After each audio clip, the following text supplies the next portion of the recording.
Hello, and welcome to Outer Spaces, a podcast dedicated to empowering designers and contractors in the outdoor living space. Through this show, we hope to create a powerful resource for you, someone who is trying to grow their company but might not have all the tools and processes to do so. On Outer Spaces, we are passionate about breaking the chains of small mindsets and helping contractors just like you take control of their businesses and their lives. My name is Joshua Gillow. And I'm Dwayne Drawn. Through our 40 years of combined dirt under the nails experience, we look forward to sharing tips, strategies, and other contractor success stories here on the Outer Spaces podcast. Without further ado, let's get on with the show. Hello, everyone, and welcome back to the Outer Spaces podcast. This is your host, Joshua Gillow, and believe it or not, today I'm flying solo. Dwayne Drawn's out in LA. He's doing what he talks about all the time, which is, being in proximity of people doing amazing things, and his line of proximity is power. He's living it right now. So he's out there with a bunch of designers and architects and looking at incredible structures and, meeting with people and getting a sense of how they're running their businesses and the things that they're struggling with and all that good stuff. It's so important in business and in life to continually meet and talk to people about what's going on so you can learn and speed up your process. So anyway, he's out there enjoying himself. He says it's a little chillier out there than he expected, probably a little warmer in Chicago, but anyway, I think he'll survive. Today, we have an awesome guest on today. He spent 15 years in our industry building amazing waterfalls and koi ponds across the whole United States. And believe it or not, I want to hear this story. He actually built one for Shaquille O'Neal. And he's been the Aquascapes Artist of the Year back in 2017. He's the co-founder and CEO of Synced Up, a software for landscape professionals. And he's going to be and we're so blessed to have him on board, part of our boot camp that we're doing, our 6 weeks of boot camp out here in Chicago area. He's going to be joining us to help guys unlock that conversation about numbers and how to make it not so damn ugly and more fun, right? So anyway, without any more here, we're going to welcome Weston Zimmerman on. Weston, how you doing? Hey, thanks, Josh. It's great to be here. I've really enjoyed getting to know you guys and meeting you. I think the first time I met Dwayne was there at the GIE show here in 2021, so that was fun. But yeah, I'm really excited to do this boot camp event with you guys out there. I booked my tickets last week and can't wait to be out there. It's going to be a lot of fun. That's amazing. I'm so jacked, and we're almost sold out. There's only a few tickets left, so if you haven't got yours, grab one, because this is going to be something that's changing the industry, and we're so blessed to have everybody on board, and can't wait to get out there and help those guys get their success faster. So Wes, let's start out here with some of the basics. So how did you get into this industry? Like, how did this begin for you? Well, when I think about that question, how did it really begin for me? It makes me remember the first pond I built with my mom in our backyard when I was 6 years old. And then the next year we were able to build another one. And then my uncle was starting to get into water features. And I was like 11 or 12 years old. And I'd go out there and sweat in the July heat, helping him build water features just for fun. Even though he paid me something like $6 an hour or something. That was a lot of money to me back then. But that's how I kind of got into this. Like, hey, I love doing this. And then we lived on a 15-acre property. And I kind of took pride and joy in keeping that place tip top, mulching and mowing and maintaining it. And I worked in a cabinet shop for a while, didn't like being inside. So I contacted one of the local businesses in our area in central Pennsylvania called Tuscany Landscaping. I was 16 at the time. And I was like, hey, I'd love to have a job. Would you hire me? And I didn't even have a driver's license at the time. So they were like, yeah, sure. So I came onto the team as a laborer. I biked to work for 2 years until I got my license with a pedal bike. And that was how I got started. And it didn't take me very long to really fall in love with the water features there, being I'd already dabbled in them as a kid. And I was the first service technician there for water feature maintenance and stuff. And then I started running a crew, and then got into the director of marketing for that company and doing all the content creation. Eventually kept on building the water feature side until we got that Aquascape Artist of the Year award. That was probably the highlight of that side of my career. That was a lot of fun. And that has afforded a lot of opportunities to do some crazy fun stuff all over. Like, I've been to South America with Greg, they're in Colombia. I've been to Shaquille O'Neal's house, Logan Paul's house, building water features. So that's awesome. It's amazing what kind of doors opened up along the way. I absolutely love that, dude. I love that story for sure. And It's funny because I can relate to when I was a kid. I actually started building little, ponds within our little stream in the backyard, and we'd go down to the river, to Delaware River, and we would fish out fish and put them in there. Then a big, rain would come and wash them out, and we'd find them in the river, the little creek, and bring them back up. And it was just so much fun. There's so much, especially being young and playing in the mud and all that. It just, man, it comes to my heart for sure. So that's pretty freaking awesome, dude. Yeah. So, all right. So then you work with Tussey Landscaping, and you started, doing more of their marketing and that side of things. So tell me about how that transition was, going from being in the field building cool stuff to like transferring into the office. Like, how did that work for you? Well, what the real truth about it is I did kind of the crew stuff until I got married when I was 22 years old. My wife was from Romania, so I spent 2 years over in Romania, getting to know her. We got married over there, built a little cabin over there, and I came back. Virtually no money in my pockets, and I was desperate to earn a better living. A young man trying to figure life out, and now I had a wife to provide for and all of that. So I was hungry to figure this out. And Greg Whitstock, the owner of Aquascape, gave me some of the best advice I've ever gotten at a pandemonium event there one year. That when I was in the process of trying to figure this out, and I asked him, because I was looking for ways to expand and grow my career. And he's like, well, why don't you do this? Go back first, because I was not an owner of Tussey, obviously. Go back first to the owners of Tussey Landscaping, Steve and Matt Martin, and ask them what you can do to make the company more money, make yourself more valuable to the company. And that's all he said. It was that simple, but that made a huge difference. That was a complete paradigm shift in my mind. Like, it just opened, now it's like, well, duh, why didn't you just know that innately? But sometimes we just need told something to really internalize it. And so I went back and I asked that question. And that's how I got into doing marketing for the company, because we had kind of hired marketing agencies for Tussey Landscaping over and over again. Every year we got a new one, and they were all like colossal failures. Like, none of them did any good for us. And so Steve and Matt were like, well, hey, take a crack at this. We have nothing to lose. And so I did. And that's where we started doing the YouTube videos for the YouTube channel. It's where I built the website twice, did a first one, then redid it again the following year. Still on that website. But that's where I added more value and started developing skills around marketing, and became the director of marketing there at Tussey. And so what that meant is, for the next 5-6 years, I basically worked very close to 2 full-time jobs. I was still out in the field pretty much 40, 50 hours a week. And it was a regular occurrence to get up at 4 a.m., do some things before I headed out the door at 6:30, come home from work, and like, hey, I had something to catch up on, and I'd be at the desk till 11, 12 at night, and back at it again the next day. And that was not a daily thing, but it was a grind. It was a hustle. But yeah, through that, it really enabled me to grow my career. I fulfilled my dreams or my desire to make a better living. I was absolutely making a better living, but I was paying for it dearly in terms of sacrifice. And but looking back, I don't regret it. There's a lot of lessons I learned about life that were very worthwhile during that time. That's really cool, dude. That's really cool. And so when you say learn life lessons that were worthwhile, what were some of the lessons that you learned during that crazy time that really stuck with you and empowered you now? Well, maybe that your worth in the economy of working a job is tied to the value you create. So if you want to make more than $10 an hour, figure out how to become more valuable to the economy, to the society, to the company you work for. Or maybe you're not a good fit at the company you're currently working for. What are you really good at? What are your skills? The best way to grow your career is to match your skills and your abilities with where that provides the most value in the world, in the industry, whatever industry that is for you.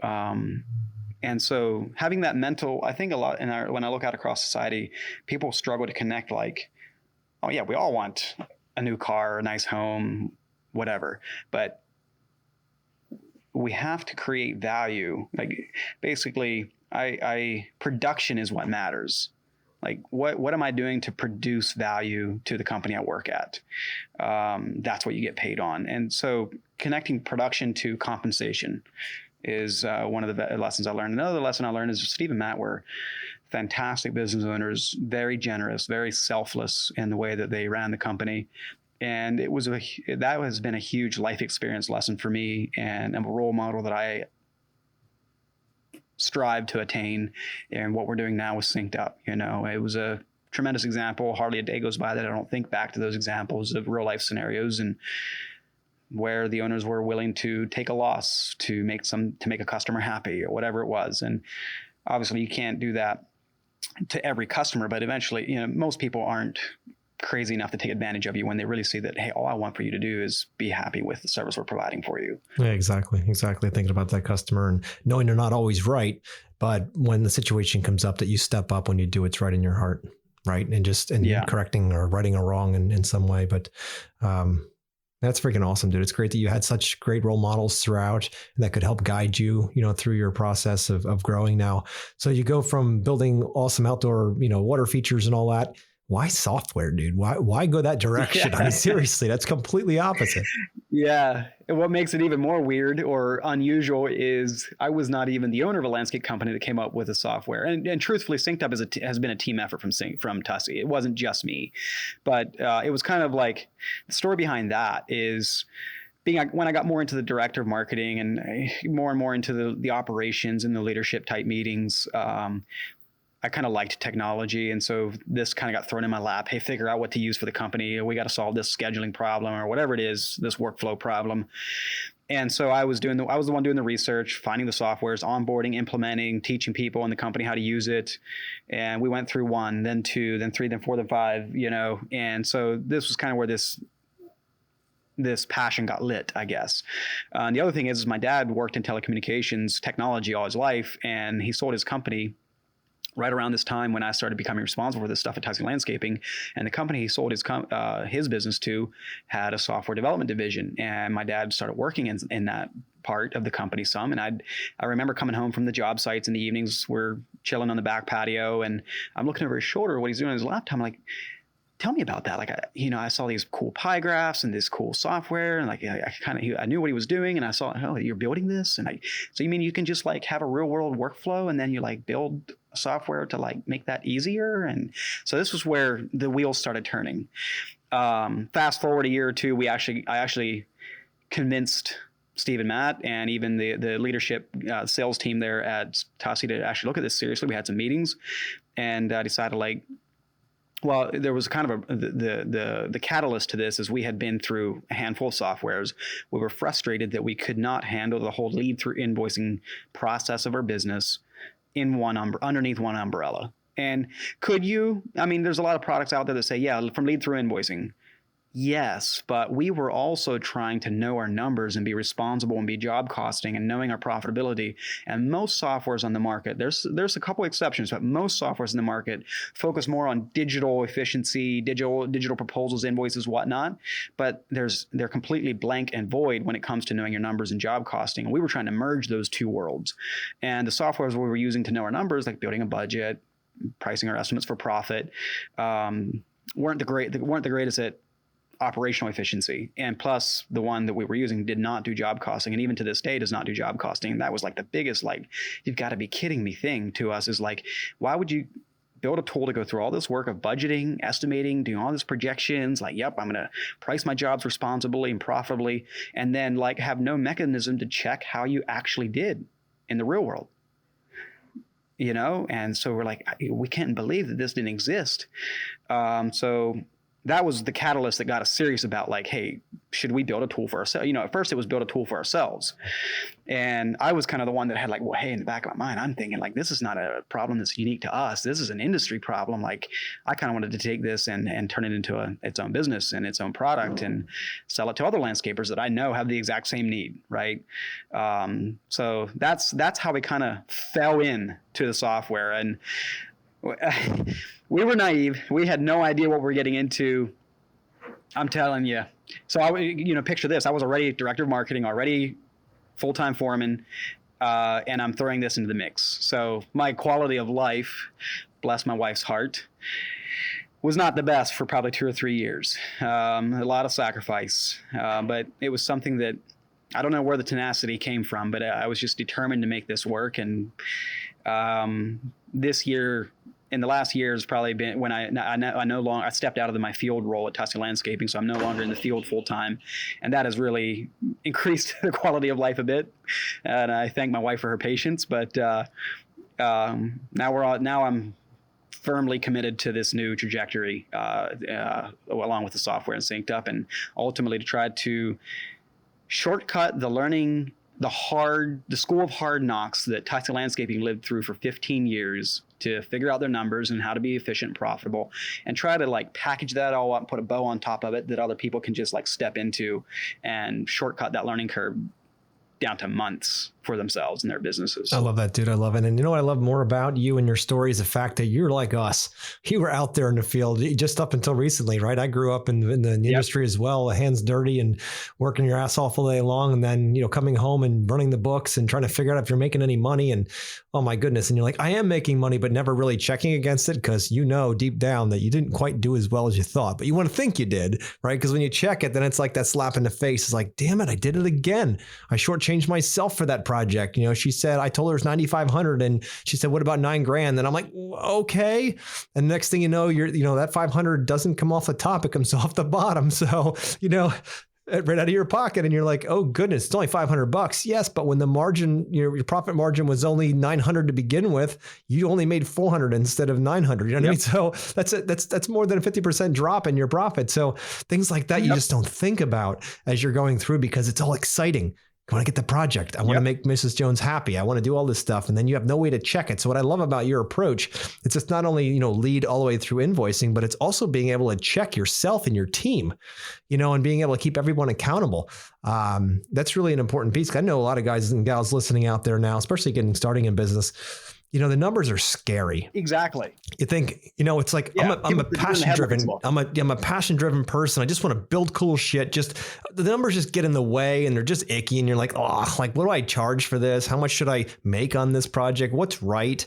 What's not right? What can I get? What am I worth? Like all these questions go along. And it's like, man, the numbers just get in the freaking way, especially at the end of the year when all of those decisions are accumulated in a profit and loss statement. Yes. And then you're like, oh crap, we lost money or we just broke even. Or I don't know if I can do this again. So I appreciate your approach. The profit loss statement shows profit, but your bank account's empty. Exactly. Classic symptom. Exactly. Yeah, that's for sure, man. Especially when, after all that work and all that struggle and telling your kids and your family you can't do stuff because you got work to do and you find out you did it all for nothing. Exactly. And what you started out with there, that's what I call negotiating with your customers based on emotion. You desperately want the job. You need the job. And so you're like, you make an emotional decision instead of a rational, logical decision on, I'll take the $500 cut. I'll give you, whatever.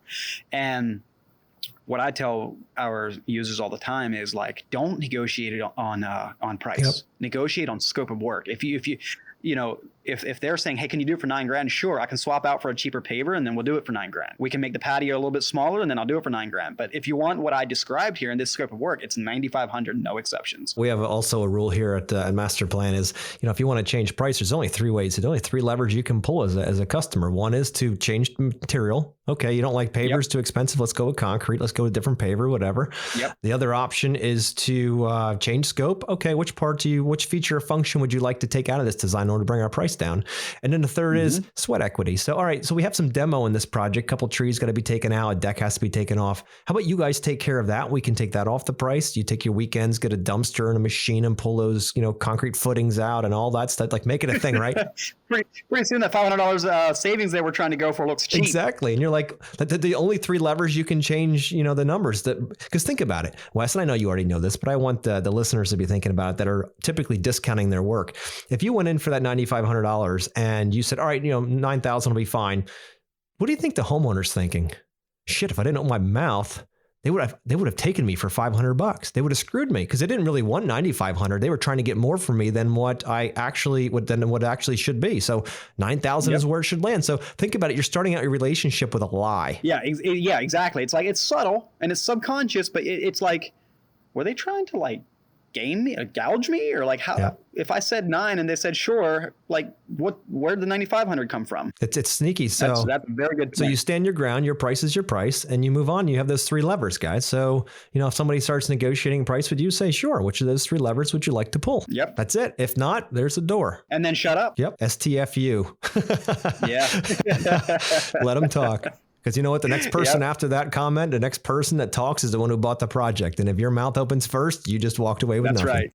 That's right. I read somewhere a statistic, something about by an overwhelming majority, the people that win negotiations are the ones that have the stamina, or whatever the word is, to remain silent the longest. Yep.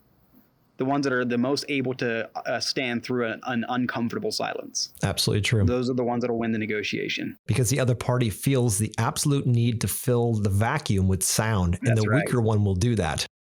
That's right. So make sure that's not you. Keep your mouth shut and smile and just look and be like, I had fun practicing that the last time I bought a car. It's not easy, dude. It's not easy. No, it's not. It is a skill. That's what we teach at S Express. Yeah. It's called STFU. And just keep your mouth shut. You guys can extrapolate what that stands for. But anyway, that's really, really cool, dude. So, obviously you had throughout your journey, you mentioned Greg from Aquascapes, and I'm sure many others, but how powerful has mentors been in your journey? People that have helped you, and what are some of the nuggets that they dropped on you that changed the trajectory of your future? It wasn't really until... Well, I have had mentors for a long time, but it wasn't really until about a year ago, or less than a year even, that I actually made it a focused point to go out and seek mentors for myself. In fact, that's where I'm at right now. I'm in a building that's being renovated, so sorry for the kind of not studio-like background here, but I'm at a monthly business peer group that I am a part of, and those kinds of things, like the old adage of, who are your 5 friends? Show me your 5 friends, your 5 closest friends, and I'll show you who you will be. Yep. And so the power of association, the power of surrounding yourself with people that can upgrade your ability to process problems, your ability to respond, to grow, to personal development is tremendous. It's a journey that I feel like I'm just beginning. But I don't care if you are an 18-year-old kid getting out of high school wanting to get a lawnmower, or if you are someone that's been in business for 25 years. Like, if you don't have a mentor in your life, get someone that you admire, that you respect, that you always just wonder at their ability to adapt and overcome and bob and weave and what models success for you. So maybe it's family, maybe it's business, maybe it's whatever it is, but make sure you get those people in your life and spend time with them. That's what I would say. Mentors have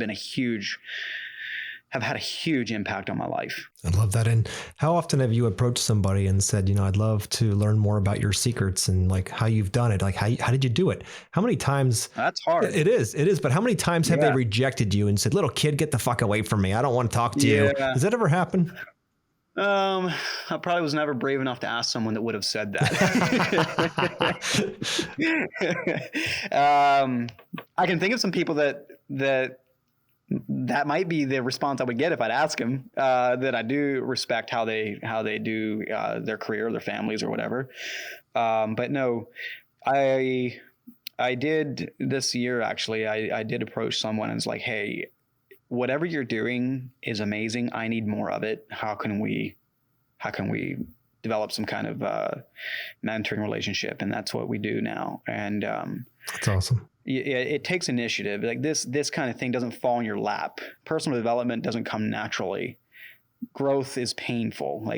It's not like you're sitting down on the couch with a bag of chips when you're growing. It's more like you're getting out of bed at 5 a.m. to get that workout in, or whatever it is.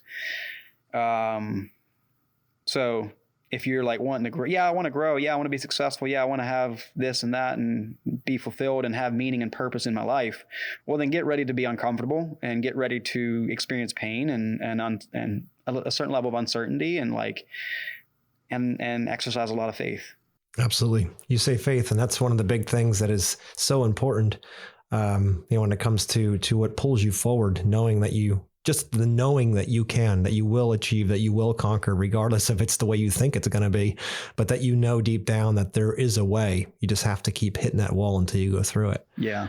That's so important. But I know that when I was younger, I wouldn't ask anybody for help. Geez, I'm like, I'm a guy. I'll figure this out myself. You know, I'm a pillar, if you will. I'm like, I'm a pioneer. Nobody knows what I'm going through, that old adage, right? And I found that. First off, that's not true. It's exactly right. It's not true, but that's what we tell ourselves. That's what society, Exactly. it's that, stoic cowboy or whatever, right? That has to do it all himself and go into the town and rescue the girl and all on his own and all that kind of stuff. And the reality is, man, we all need help. And, you know, when I finally realized it as well and started approaching people to mentor me as well, I'm like, what if they say no? What if they say, I don't have time for you, kid, get out of my way. Like, no, but I see it now, dude. And it's the most humbling, incredible privilege of my life is that I have people coming to me now as I'm getting, it seemed like around 40. That's when it started to change, right? They come to me and say, can you just help me with this? Can you just, help me mentor me, just coach me on this kind of stuff? And I'm like, deep down, somebody asked me that. I said, absolutely, we'll find a way. We'll find a way, no matter what it is, some way that I can help you get further on your journey, whatever that becomes, it is, and what my point in saying all of this is that if you have somebody in your life that you're like, man, I really want to know how they did it. Don't sit on the fence anymore. Go over and ask that person. And you know what? 99% of the time, they're going to say, wow, that's really cool. They noticed. Well, in the society we live in, it's like that initiative to for someone to come to you and ask you, hey, I really admire how you do this. Like, I'd like to learn from you is rare. Yep. Right. And so when these people come across someone that's actually like, hey, I want to learn and become better, they're happy to help. Absolutely. People usually won't disrespect a true desire to grow. Right. And speaking to your thing of self-sufficiency and confidence and whatnot, I think what really was a paradigm shift for me is just some really humbling setbacks and failures. And man, if I had to do it over again, I'd do it differently, experiences that I lived through. And that was when you know what? The biggest risk I have is what I don't know that I don't know. Mm-hmm. And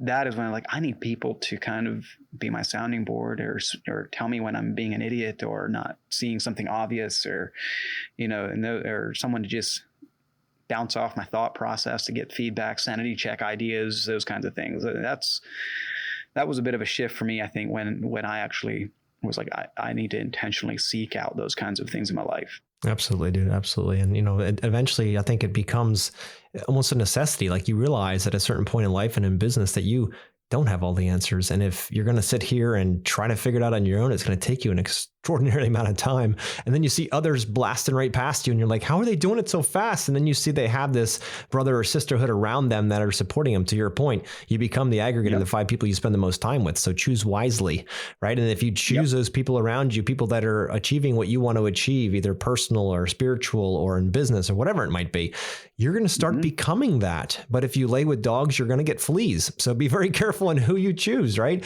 And it's not to say, we know we can't pick our family, right? We just have to love them for who they are and just accept exactly what it is. God gave us exactly what we need.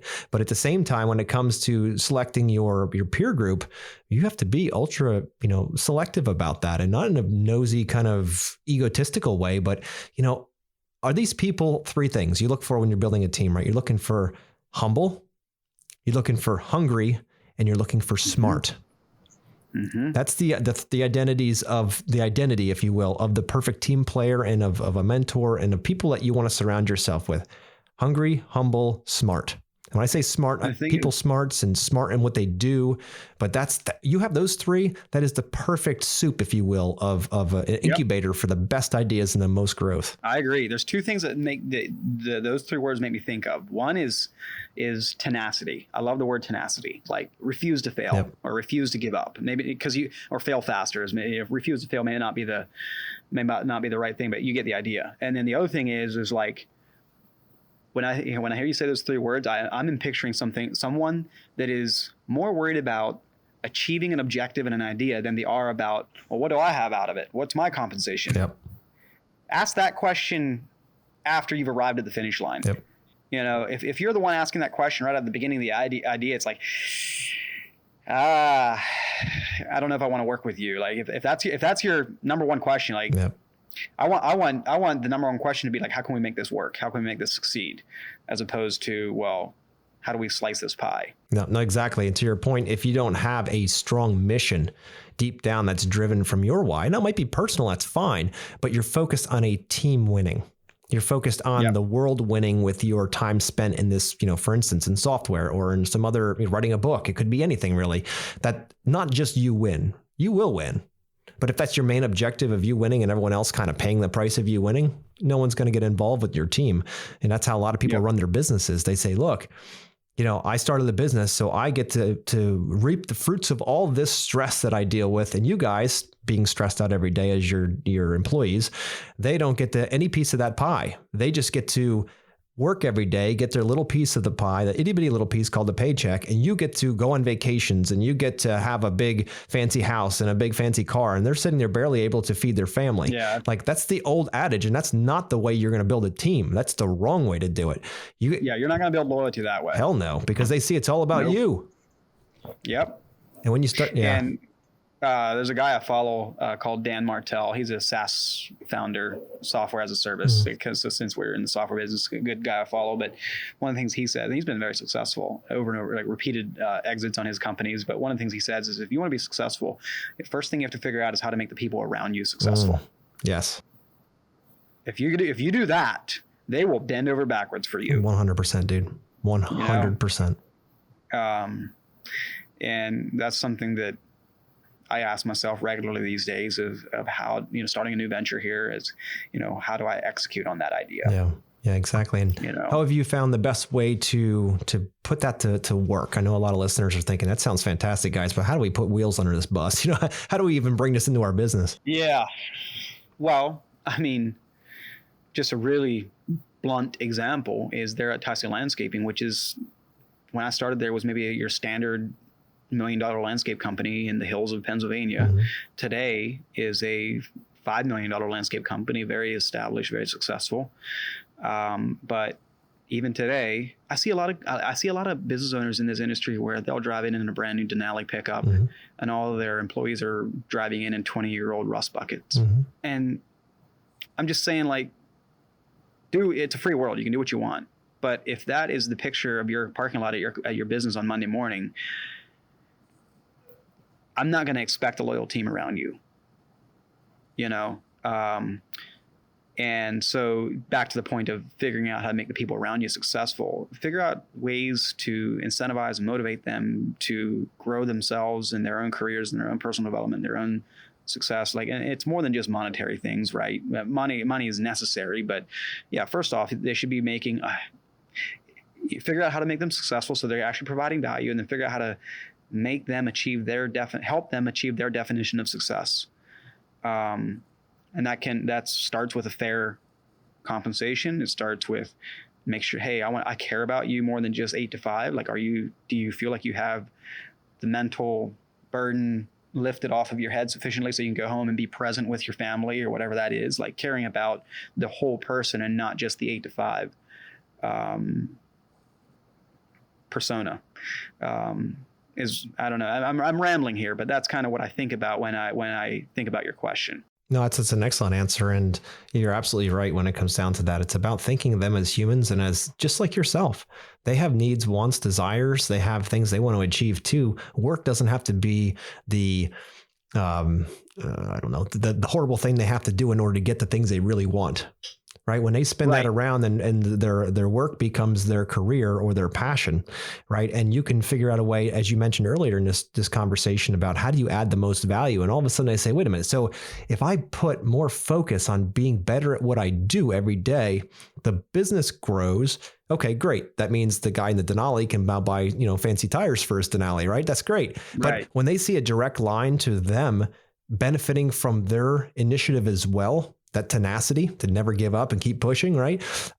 They can say, like, wait a minute here. So if I push this button and go harder on this, the company wins and then I win. Yep. And they start to see that. Now, what we found very, very valuable is to dig deeper down. And I want to see how you're doing this or how you're thinking about doing this, but about figuring out what is success. How do your employees what do they call success? How do you find out? What has your strategy been to find out what's really success? What does that means to them? So you can help them through them working with you to that faster success strategy? Well, for me, I feel like I'm in kindergarten in this subject. I've had a great example and a role model in my life, and now I'm trying to figure out how to duplicate it for myself. And I don't feel like I have the answers, but I go back to how the questions I ask myself is, how can I make someone feel pride in being a part of our organization? How can I make one of our staff feel proud to be part of our organization? Because there's things you can't teach or incentivize, like having the person at the front desk speak with a unreasonable customer in a respectful, how can I make this right manner? There's something you can train and teach, but at the end of the day, it comes down to their own values and their own being, to how they respond. And they're on your front lines, so it's really important, I think, as a leader of your organization to make plain what your values and mission are as a company, how you be an example of how you want be an example yourself to the people in your circle, for how you want the people on your front lines in your business to also present themselves to your customers. And like, what do people want? I think the basic human desire is to have meaning and purpose. That's why money is not the golden ticket here, although it's a part of this discussion.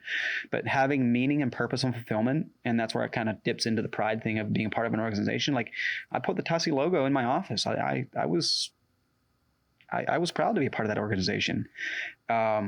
And I'd like for the staff at Synced Up to feel the same way. And I'm trying to figure out how to duplicate that. And one of the guys I think about is Jordan Peterson. I can go down the rabbit hole of listening to his YouTube lectures and stuff, on and on and on about his discussions of meaning and purpose and what creates human fulfillment. And he's been someone I've really learned to respect and appreciate.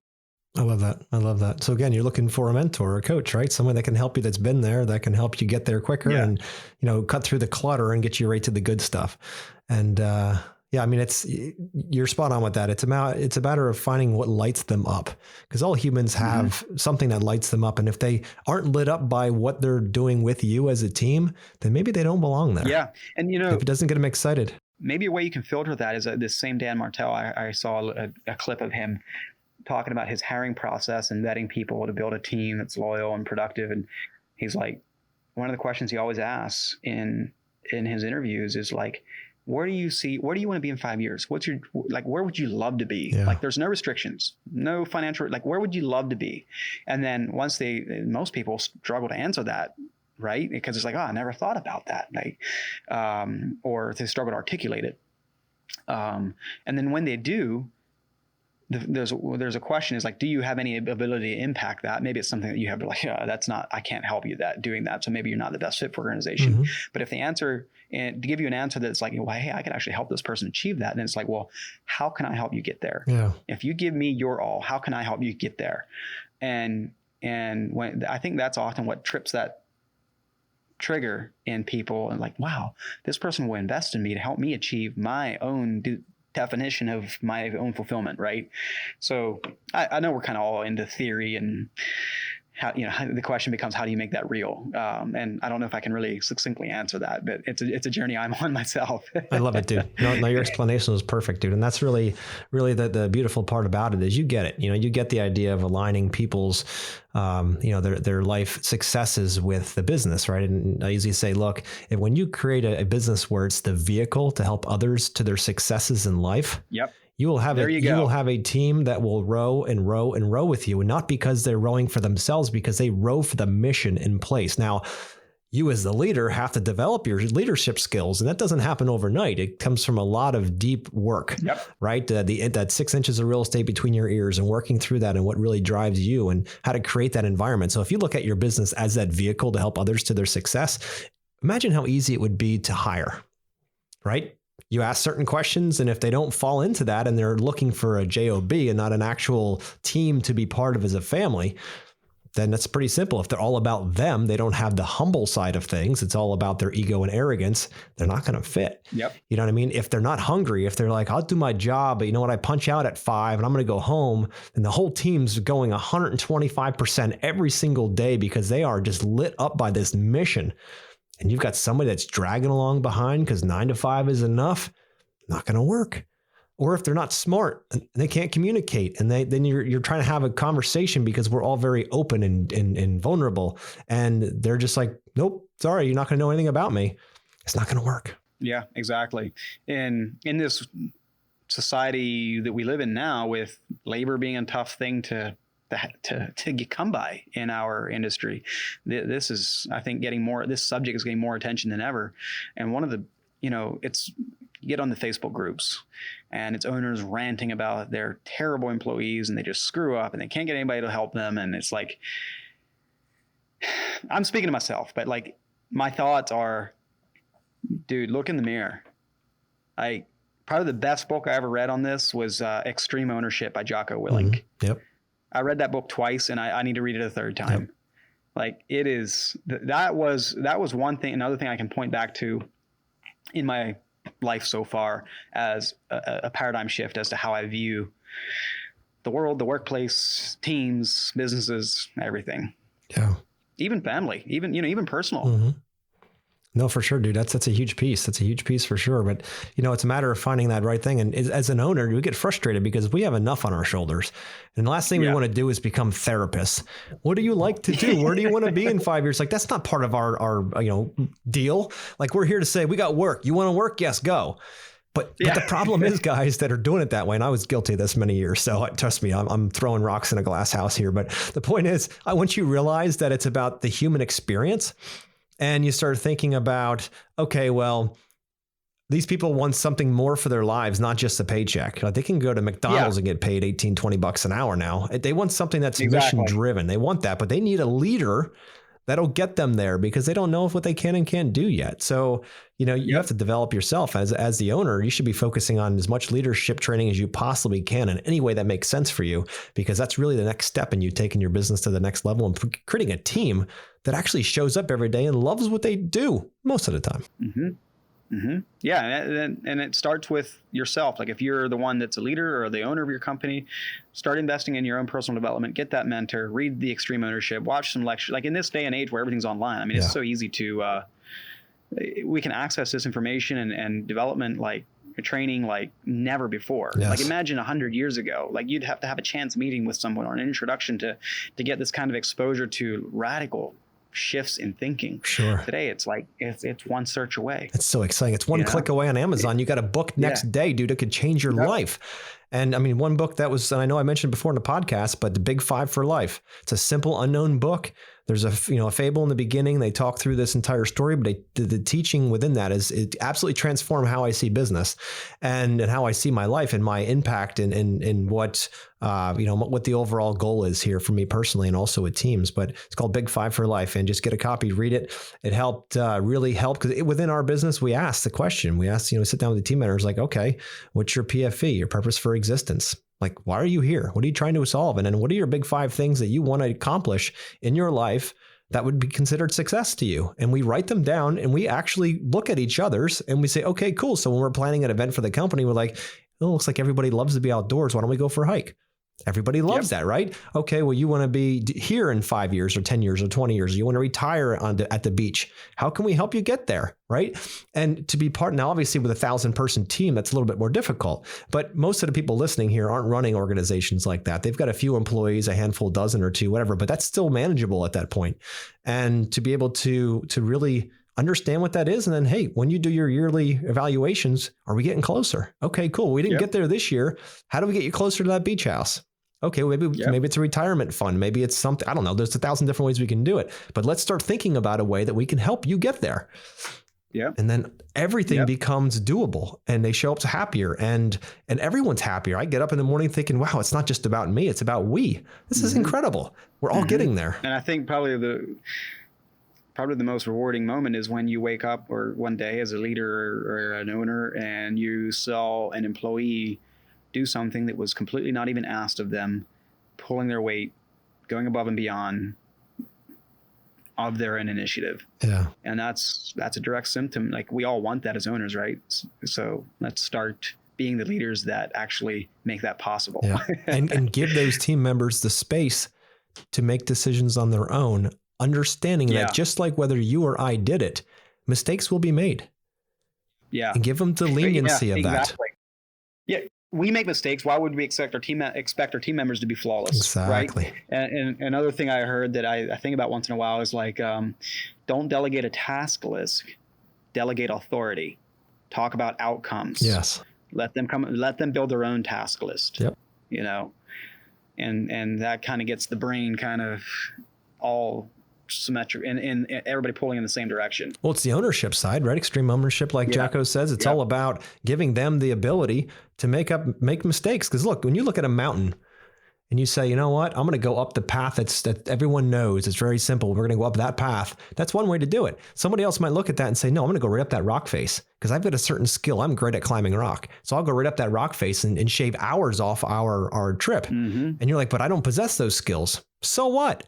If let them go their direction, they're going to get the result we want as long as it's moral and ethical and it reaches out to, or it fits within our box of things that we do in the company. And it's good for human nature, of course, not taking advantage of people. But point is, if it gets us there faster, why not take that route? They're going to take on the risk of taking those rock faces on. You know what I mean? That's just what it is. And pretty soon you look back and you're like, damn, they got a lot better skill than I do at that. Thank goodness, Well, that's what happens is like you'll discover your employees are better at things than you are. Oh yeah, they better be. Yeah. Don't hire people that are less than. Make sure that they have the capacity to be a hell of a lot more than you can ever be. And I should be the dumbest guy in the room. Yeah, exactly. At a meeting. Just keep me around for entertainment. That's it. But they're looking for that. There's Sam Gamble from Atlas Outdoor in Michigan. Like I love his title on Facebook, Chief Fist Bumper and High Fiver or something like that. I love that. But it's so true, dude. It's so true. Your job as you get, not job, but your main objective as you become, a larger team and you grow your business is not to be the one that's the best, bottle washer or designer or whatever it might be. It's to be the one that understands how to lead. Yep. Because people, all they want is direction. They are super skilled in what they do. And you can get people that they know exactly what to do. When you like bean counters, for instance, or accountants, that's not my thing. So get somebody that's all they do and they love it. They get up every morning thinking about numbers and get them on and lead them. All they want is to be led. Teach them how, or get taught yourself, learn how to lead. And the next thing you know, you'll have a group to lead. But you got to get those skills for. I think the crisis, like we say, there's a labor crisis, right? I think underneath that labor crisis is a leadership crisis. Oh, amen, brother. If we solve the leadership crisis, the labor crisis will be solved. Amen. Amen. You couldn't have said it better, man. I think that's where it all lands because these men and women looking for jobs out there, they're getting pickier. They're more sophisticated now. Yep. And they're not looking for something to just swing a hammer all day long and make some money to come home and spend it all within a week and wait for the next one. You know what I mean? They know their value is higher than that. And when the employer thinks, or the leader thinks, okay, they're just tokens they can move in and out of a game. Yeah. They know that. Yeah. And when they start realizing that, hey, you know what? I do have value. I do have worth. I am really good at what I do. I need a leader to help me become more of myself, a better version that I can show up to my family, to my life, get up each morning excited about what I'm doing and not dreading that alarm clock going off every single morning. So once that becomes the reality, dude, you nailed it we're in need of good leaders. Yeah, absolutely. So everyone out there, if you're struggling with labor, figure out how you can become a better leader. And that's going to suck because you can't point to somebody else and say it's their fault. It's their fault I can't grow my business. It's their fault because they won't show up to work. It's their fault that they're drunk each day. It's their fault that they don't have a car. It's their fault that their family needs more than I can provide them. I think you better turn those fingers around, man, because every time you point one finger in one direction, you've got, 3 more pointing directly back, 4 more pointing directly back at you. So figure out how you solve the problems like that for them, and you will have loyal team members that will be with you forever and go through thick and thin and be driven and run your projects. And you will sit back in absolute awe of the absolute majesty that comes with empowering others to be the best version of themselves. It is so powerful. I agree. Now I got to go figure out how to actually make that real for myself. Because like I said, I'm in kindergarten in this. It's all right, brother. It's all right, man. It's life is all about that journey, right? Everyone thinks it's the goal that we're after. No, it's the journey because that's what defines you. And that's the fun stuff. It's the hike, not the top where you take the picture of the mountain. It's that hike and going through your mind. Like, can I make it? Can I do it? I don't know if I've got what it takes. Am I enough?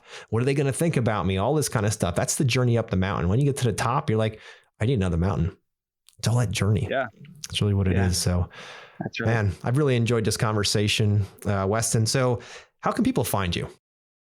Well, you can find Synced Up at synkedup.com, synkedup.com. And basically you can learn more about what we do there. Just helping, basically what we do is we help owner operators of landscape businesses just figure out their numbers and just get rid of that deer in the headlights look, and make sure that you're actually pricing your work profitably. And then not only that, but checking to see how you actually did, because as a salesperson, you need to know, did you estimate that job for the right price? Because if you didn't make the money that you estimated you would, you need to know it first of all, and then you need to figure out why, so you don't repeat the same mistake the next time. And you don't want to learn that you didn't make the money you needed to make at the end of the year when your CPA calls you up. By that time, it's way too late to do anything about it. You need to know right away. And so that's what we do. And we're in the business of selling results, not just fancy apps and buttons. So I love that. This winter, we're doing the boot camp event, and there's a number of other events where we're just going around trying to teach this stuff of how to get this under control, automate this, so that you can get back to doing what you're good at, being a fantastic craftsman at building beautiful outdoor living spaces for your customers. No, I love that, Weston. And, I'm really excited. I know we've chatted offline about the value you're going to bring to boot camp and helping these guys get started with this whole process of understanding what this and take the pain out of it, right? Take the pain out of the number side of it, because optics, guys, without optics, meaning that you can see in your business, like you have a dashboard of your business, right? To be able to see what's going on. You can tell whether, the transmission's running hot or your gas gauge is low. Like if most people run it blind, they shut their eyes, they turn on the key, and they just drive until they hit a tree, right? So that's how most people run their business. But imagine having a dashboard and having good optics and getting a sense of what's actually happening. Are you making money on a project? Are you not? Let's figure that out on job 1, not job 101 at the end of the year, to your point, Wes. So, that's the beautiful part about what you're bringing to the market right now. I can't wait to have you as part of the boot camp experience for everyone that's coming. And, man, I'm just super pumped. But thanks again, Wes, for coming on, and we'll chat with you more here at Boot Camp, and hopefully we'll have you back on the podcast. I think you got a lot of really good stuff to share with our guests. So, absolutely, guys, if you enjoyed, thank you. So, guys, if you've enjoyed this conversation with Wes, obviously check out Synced Up online. Take a look at what he's doing over there. If you're in Boot Camp, you'll see him there too. But Dwayne and I, our hearts are set on impacting and empowering 2 million people in the next 5 years in our industry, and we do that through having amazing conversations like today, and raw conversation, not the shit that you hear in most places where they just want to come on with a kind of canned up, boxed up conversation. Like, we just want to go deep. We want to go into the little parallels that no one's ever thought much about, and start thinking about how you can start implementing these things in your life. These are things that Wes and I have already done, right? And we already see the value in this team creation and adding value before you're ever asked for money and all these kinds of things. And that's, if you start bringing these concepts to your business and to your life, everything changes, man. Everything changes. And you get excited about waking up each and every day because you've got a bigger mission in life than money. 100%. Awesome. Well, thanks again, man. We'll hear you guys, and we'll reach back out here next week. Enjoy. It's been a great time. See you at the boot camp. Go get those last couple tickets. That's all right. That's right. Cool.